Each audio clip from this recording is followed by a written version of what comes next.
स्कंद पुराण यहाँ तक कहती है कि इस कथा के चरित्र को जो श्रवण कर लेता है उसको 26 एकादशी करना भी नहीं पड़ती। इस एकादशी की केवल ये कथा सुनकर ही वो तर जाता है। बहुत ध्यान से सुनना इसको, कथा तो बड़े भाव से सुन लो इसको, बड़े प्रेम से। इसलिए सारी एकादशियों में निर्जला एकादशी की महत्वता शास्त्र प्रमाण करता है महाराज। निर्जला एकादशी का उद्यापन जो करा जाता है, उसका उद्यापन और प्रदोष का जो उद्यापन करा जाता है, इन दोनों का क्रम लगभग एक जैसा है। तो निर्जला पहुंची है और निर्जला ने जाकर भगवान नारायण से निवेदन करा। भगवान विष्णु ने पूछा, क्या बात है निर्जला, आज तुम खेलती हुई यहां पर आकर खड़ी हो गई, क्या हुआ, क्या है? क्या तुमको गौलोक धाम में आनंद की अनुभूति नहीं हो रही जो तुम वैकुंठ में आई? निर्जला घूमती घूमती भगवान के सम्मुख में पहुंच गई। भगवान ने पूछ रहे हैं, बार बार पूछा, निर्जला हुआ क्या तुमको? ए निर्जला, ए एकादशी, हुआ क्या है तुम? क्या कारण है तुम्हारे यहां आने का, वैकुंठ पहुंचने का? बहुत ध्यान देना महाराज। शास्त्र कहता है सोमवार, मंगलवार, बुधवार, गुरुवार, शुक्रवार, शनिवार, ये देवता वो देवता सबके व्रत कर लो, सारे व्रत कर लो, पर ये व्रत आपको परमात्मा के धाम तक लेकर नहीं जा सकते, क्योंकि इनका जो पुण्य है वो मृत्यु लोक में आप थोड़ा सा भी व्रत करते हैं तो पुण्य समाप्त हो जाता है। पर हिंदू धर्म के 3 व्रत ऐसे बता दिए जिन व्रतों का पुण्य समाप्त नहीं हुआ। हिंदू धर्म के 3 व्रत ऐसे हो गए जिनका पुण्य समाप्त नहीं हुआ महाराज। क्यों? जिनका पुण्य प्रबलता में बढ़ता गया। पहले नंबर पर एकादशी, दूसरे नंबर पर प्रदोष और तीसरे नंबर पर शिवरात्रि। एकादशी भी 26 है तो प्रदोष भी जम के बोलते जाओ 26 है। शिवरात्रि केवल 12, केवल 12, और अगर अधिक मास की पड़ जावे तो ये 13, पर अधिक की आयु 13 है। तो यहां शास्त्र कह रहा है कि 3 व्रत हमारे यहाँ जिनका पुण्य समाप्त नहीं हुआ, जिनका पुण्य प्रबल हुआ, बड़ा। इसलिए आज भी माता एकादशी का व्रत करती है, और एकादशी का व्रत कर अगर कोई जीवात्मा को देते हैं, कोई मर भी गया तो उसको एकादशी का दान देते हैं। एकादशी का उसका दान किया। महाराज निर्जला खड़ी, पूछा क्यों आई, क्या कारण? निर्जला आई तब लक्ष्मी मैया उठकर निर्जला के करीब में गई। निर्जला बहुत सरल थी निर्जला। कहते हैं कामा एकादशी सबसे लंबी है। कौन सी एकादशी? कामा।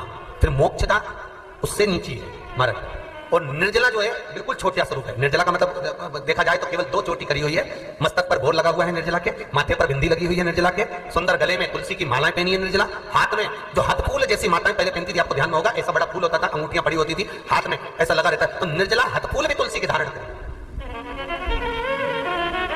बड़ा सुंदर स्वरूप है माता निर्जला का महाराज। छोटी है तो माता लक्ष्मी उनके पास में गई और निर्जला से जाकर पूछा, निर्जला आने का कारण क्या है, तू बता। नारायण आपसे पूछ रहे हैं कि क्यों आई हो, किस लिए आई हो, क्या है तुम्हारे आने का कारण? निर्जला ने कहा, मेरी विनती केवल इतनी सी है मां कि मैं चाहती हूं कि मैं जीव के प्राण छूटने के बाद उसके प्राणों को जिस समय मैं लेकर जीवात्मा के प्राणों को परमात्मा तक भेजूं, वैकुंठ तक भेजूं, गौलोक धाम तक भेजूं, उस बीच में मुझे ले जाते समय कई नरक भी बीच में पड़ेंगे, कई स्थान ऐसे बेतरनी आदि आदि के स्थान बीच में आएंगे, तो वो स्थान में मुझे रोका ना जाए, मैं सीधे भगवान के धाम पहुंच जाऊं। ऐसी कृपा, ऐसी दया। जितनी माताएं एकादशी का व्रत करती, बहुत ध्यान से सुनना आज की कथा को। शायद जिंदगी में मिली ना मिली, पर यह कथा का रिश्ता तो बहुत ध्यान से सुनना।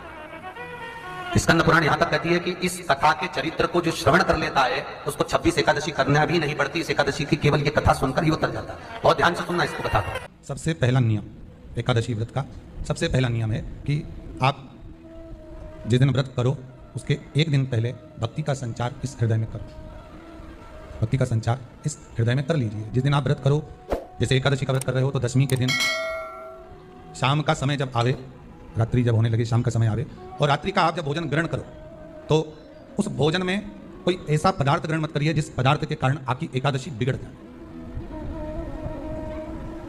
कोई बेकार भोजन में ग्रहण नहीं करना, श्रेष्ठ भोजन ग्रहण करिए दशमी। और एकादशी का दूसरा नियम बहुत ध्यान से सुनिएगा।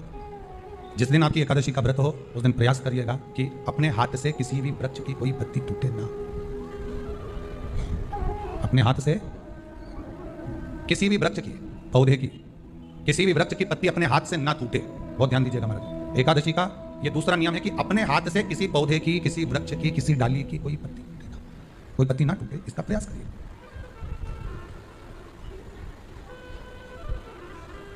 कितना सुंदर व्याख्यान कहा है, कितना सुंदर वर्णन है महाराज कि मात्र एकादशी का व्रत कर लेने पर, मात्र एकादशी का व्रत कर लेने पर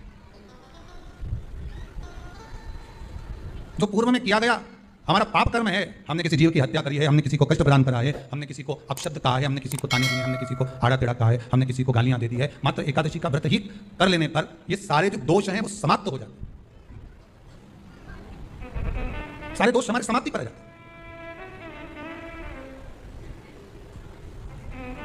अब एक विचार करिएगा थोड़ा सा अपने मन में, अपने चित्त में, अपनी वृत्ति में एक बात उतारिएगा, एक अपने मन में एक बात को उतार कर रखिएगा कि आप अपने पाप को, अपने पाप कर्म को जिस दिन क्षीण करने वाले हो, समाप्त करने वाले हो, अपने पाप को आप जिस दिन समाप्ति पर लेकर जा रहे हो, तो उसके एक दिन पहले आपको प्रसन्नता होना चाहिए कि नहीं होना चाहिए कि कल मेरा पाप कटने वाला है, कल मेरा पाप समाप्त होने वाला है, जो मैंने पाप कर्म कराया वो समाप्त होगा, जो मैंने पाप कर्म कराया वो कल समाप्त हो जाएगा। तो एक दिन पहले आपके चेहरे पर प्रसन्नता होगी ना हो, और चेहरे पर वो प्रसन्नता आपके आना चाहिए कि कल मेरा एकादशी का व्रत है, आज दशमी है, कल एकादशी का व्रत है, तो कल मेरी जब एकादशी का व्रत रहेगा तो मेरा ना जाने कितना कितना पाप, कितना कितना असत्य, कितना कितना झूठ, कितना कितना प्रपंच वो समाप्त हो जाएगा। इसमें मुझे प्रसन्नता हो, इसमें मुझे आनंद था। तो क्या कहा गया कि प्रयास करिएगा कि एकादशी के दिन कोई वृक्ष की, कोई डाली की, कोई पोपल की कोई पत्ती ना तोड़ी जाए। क्यों? तो कहा अगर उस पत्ती को हम तोड़ देते हैं, वृक्ष की पत्ती को या क्यारे में लगी हुई कोई डाली की पत्ती को हम तोड़ देते हैं तो एकादशी का पुण्य फल प्राप्त नहीं होता, एकादशी का कोई फल हमारे खाते में नहीं जाता, पुण्य फल प्राप्त। अब फिर भले तुम, चाहे तुमने मोरदन खाया हो, चाहे तुमने फिर चिप्स खाई हो, चाहे तुमने फिर व्रत का कितना ही सामान खा गए और तुमने सोचा कि आज मेरी एकादशी है, तो फिर उसका कोई फल प्राप्त नहीं, उसका कोई सुख प्राप्त नहीं आपको। फिर